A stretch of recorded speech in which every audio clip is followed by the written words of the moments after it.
Nicolás, bienvenido de nuevo. Buenas tardes, Sergio. Has preparado uno de tus dosieres, en este caso sobre la cuestión migratoria en la Unión Europea. Pues buenas tardes, Sergio. Qué alegría estar aquí. Qué alegría vernos. Que De te nuevo, hablamos de de cosas nuevo muy en bien, YouTube.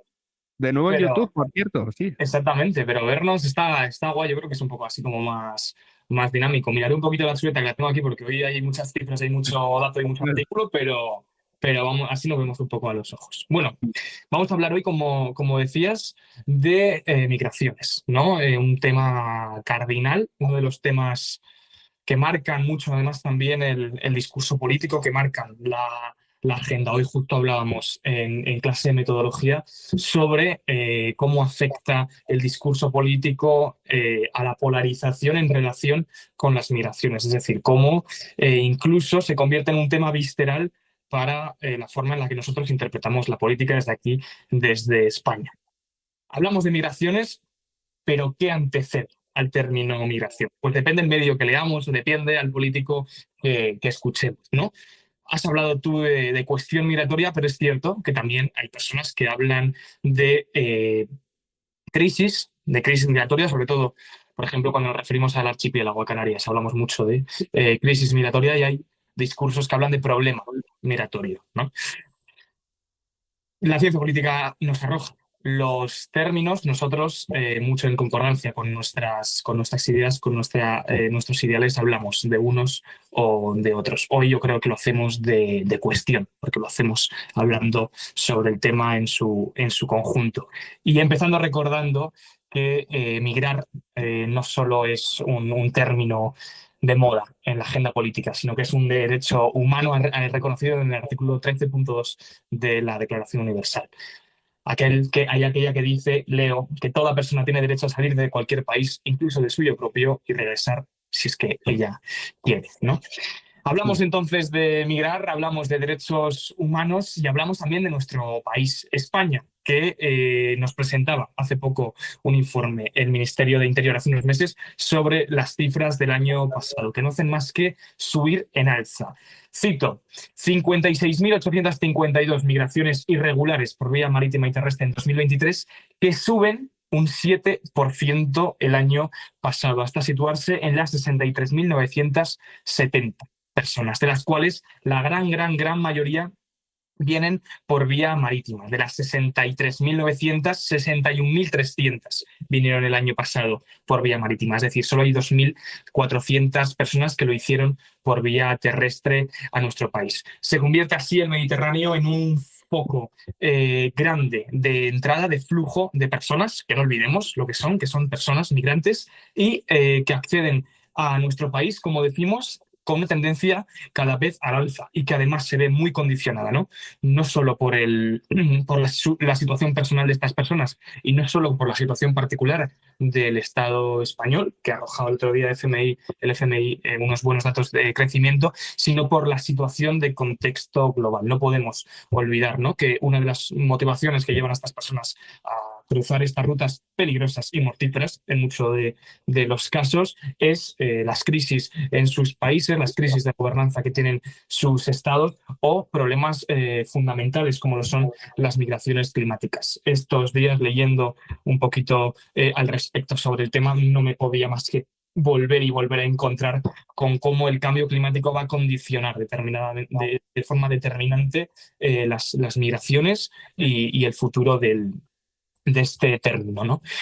Me gusta el término también porque me toca muy de cerca. Te cuento un poquito para desconectar un poco de las cifras. Yo doy aquí en Madrid clases en un voluntariado de español para personas migrantes y además este año lo estoy coordinando junto a compañeros de mi colegio mayor y me doy cuenta, ¿no?, de la situación que tienen estas personas que vienen a nuestro país. Madrid es uno de los principales focos de entrada una vez se redistribuyen en la península ibérica y es Cruz Roja sobre todo quien ayuda a gestionar un poco la masa migrante, mandándonos a nuestro voluntariado, que es de enseñar español, a muchas de estas personas que vienen a nuestro país.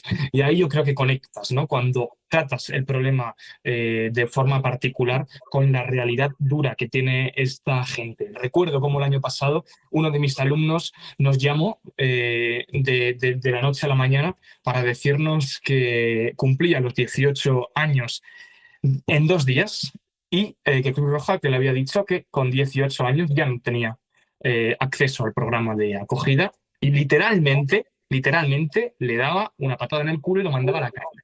Es decir, los servicios están absolutamente colapsados en Madrid. Es una pasada. El año pasado en campaña de frío, que es el programa que tienen los servicios sociales, el SAMU Social aquí en Madrid, para acoger a estas personas en polideportivos municipales durante los meses en los que hace frío en las calles, no había ni una cama disponible para un migrante. Tuve que llamar yo al SAMU Social personalmente para preguntar por una disponibilidad, porque teníamos un alumno que se nos quedaba literalmente en situación de calle y la solución que un técnico de la administración pública me dio por teléfono fue literalmente: no tengo camas para esta noche, por favor trasládele a esta persona que se vaya a la T4 a dormir.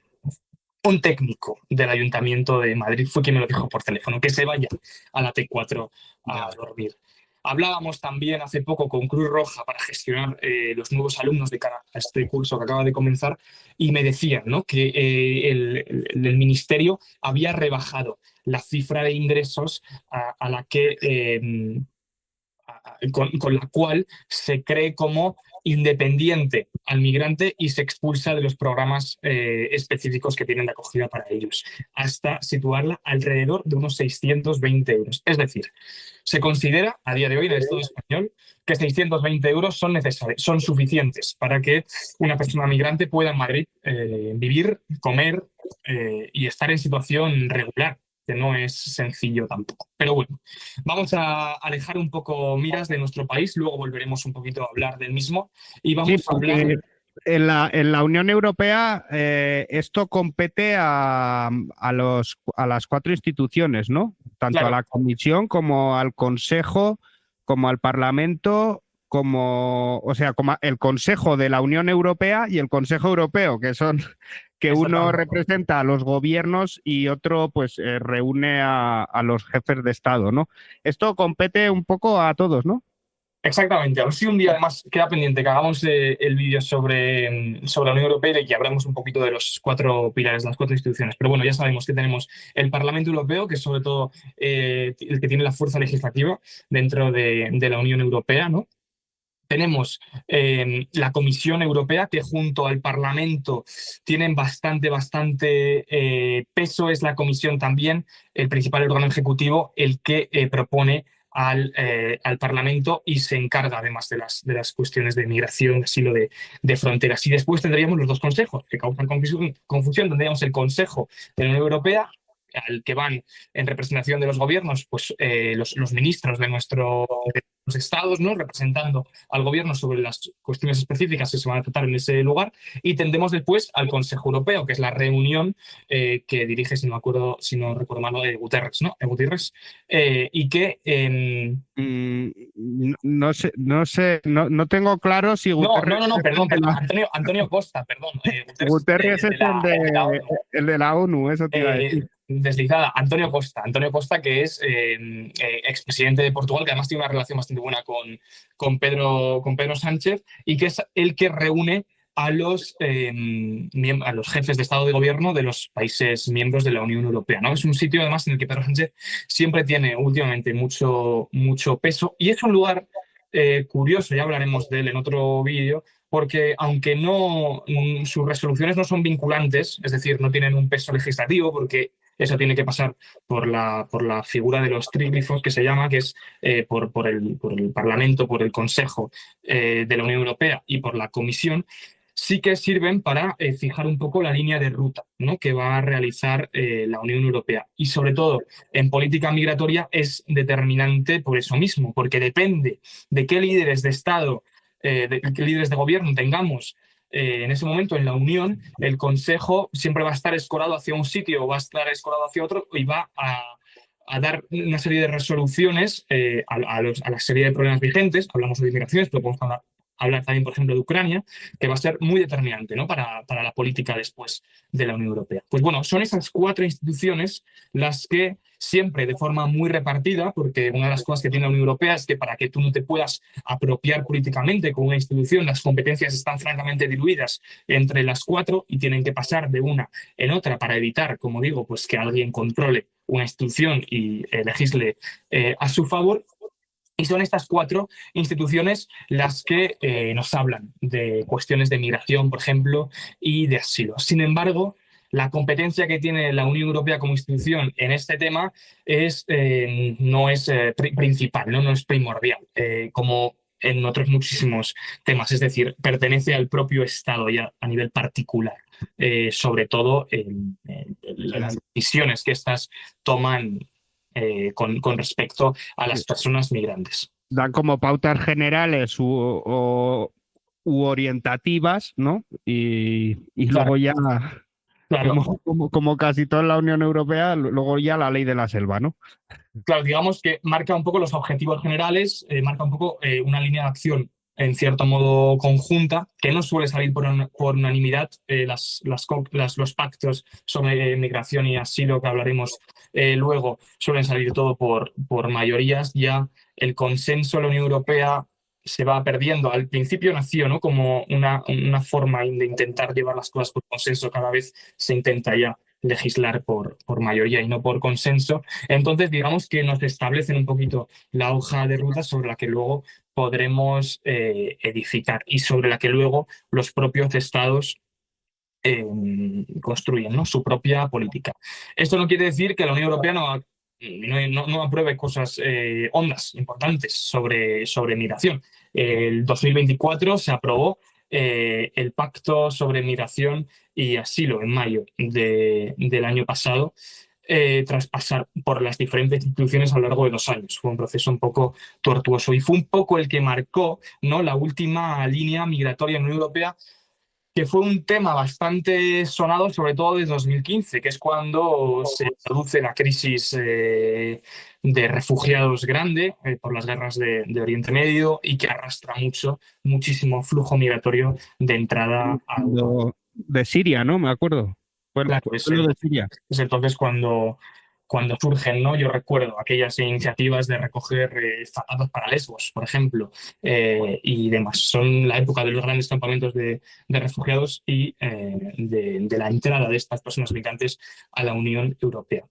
Entonces, este reglamento de control dentro del Pacto de Migración y Asilo lo que intenta es, como digo, no ser vinculante, sino establecer una línea de cooperación y de acuerdo común. Y, sobre todo, desincentivar la entrada de personas migrantes hacia la Unión Europea. Pues, y ahí nace Frontex. claro, aquí es cuando, dentro de esta voluntad, ¿no?, de como institución crear algo que sea un poco más pragmático, por así decirlo, un poco más realista en relaciones internacionales, nacen las agencias. Tenemos muchas, tenemos muchos servicios, como por ejemplo el Servicio Europeo de Acción Exterior, que es bastante interesante, del que podemos hablar un día, y nace entonces Frontex.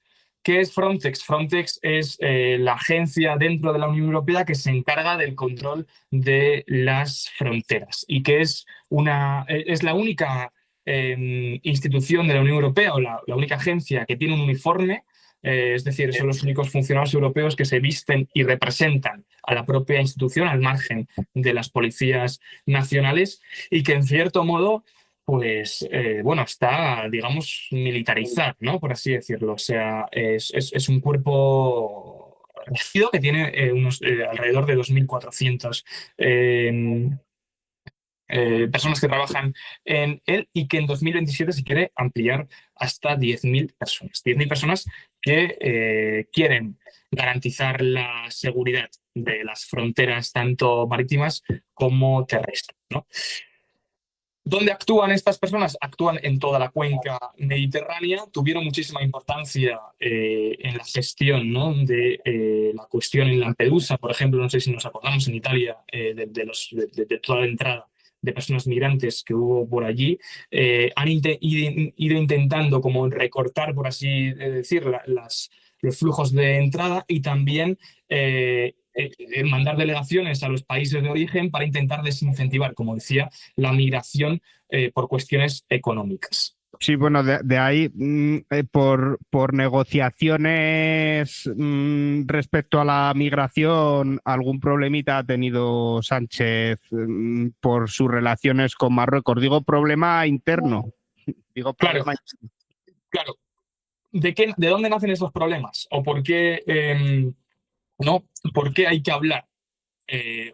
Y no le gusta a ciertos sectores de la política española con Marruecos, porque Frontex es subsidiario. ¿Esto qué quiere decir? Que solo puede actuar siempre y cuando el Estado se lo pida. Y Frontex no puede actuar fuera de las fronteras de la Unión Europea si no es mediante un pacto con el país en cuestión. Es decir, Frontex, por ejemplo, no tiene pactos con Argelia o con Marruecos y por eso no puede actuar en Argelia ni en Marruecos. Y por eso se intenta también buscar una vía de negociación con este tipo de estados para gestionar un poco esta situación.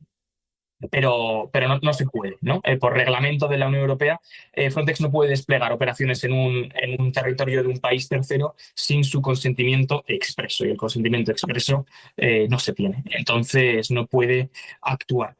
Al mismo tiempo, hace poco volvió a resonar el nombre de Frontex porque a nivel, digamos, logístico no está operativo en las Islas Canarias, es decir, no tiene sus lanchas desplegadas, no tiene sus agentes desplegados al margen de la Policía Nacional, puesto que únicamente están de apoyo. En España sí que actúan en las costas, pero en Canarias están apoyando a los agentes de la Policía Nacional en la identificación de los migrantes que entran de forma irregular, pero no digamos, como un actor más en potencia, no junto a la Policía Nacional, sino que tras ellas siempre en labores en tierra, en identificación de migrantes y siempre que la Policía Nacional se lo pida.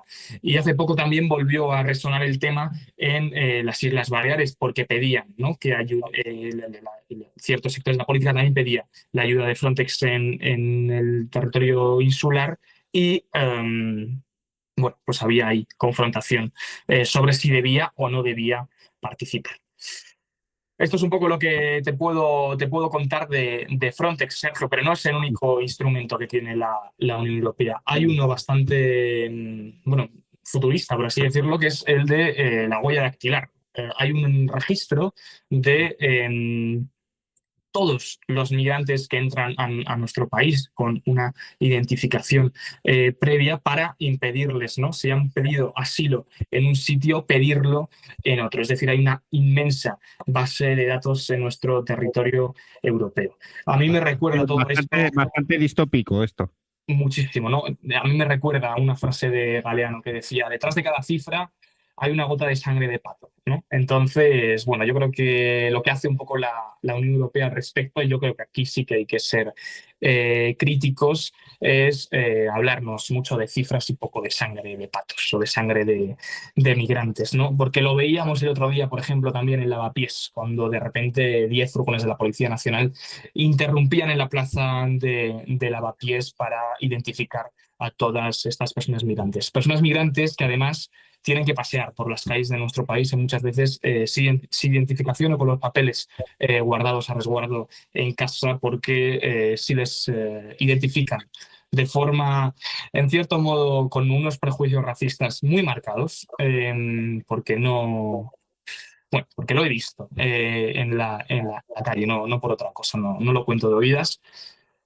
Si no tienen pasaporte, los problemas son hondos, las deportaciones existen y en nuestro país ha habido muchos problemas también al respecto. No nos podemos olvidar tampoco de cosas como las que pasaron en el Tarajal en 2014, cuando unos policías de la Guardia Civil mataron con pelotas de goma a unos migrantes que estaban intentando cruzar y bueno, que no creo que las soluciones sean ni sencillas ni cortoplacistas, además son soluciones muy multipolares. porque no de poco, ¿no? ¿Cuál es el problema que yo creo que tiene todo esto? Que de poco sirve que tú estés incluso armado, ¿no? Si no hay diálogo con los países de origen y si no hay soluciones globales del conflicto, porque estas personas migran por una situación socioeconómica clara, y es la falta de oportunidades. La falta de oportunidades motivada muchas veces por la imposición que han tenido durante años Occidente en el sur global y por las malas políticas de descolonización. O sea, si hubiese un territorio equitativamente redistribuido, seguro que no tendríamos, ¿no?, estos problemas tan grandes con las personas migrantes y con la gestión de las mismas, porque tampoco es sencilla y eso hay que reconocerlo. Bueno, pues Nicolás, de nuevo, una vez más, has venido a dar toda una lección. Y nada, pues la semana que viene seguimos.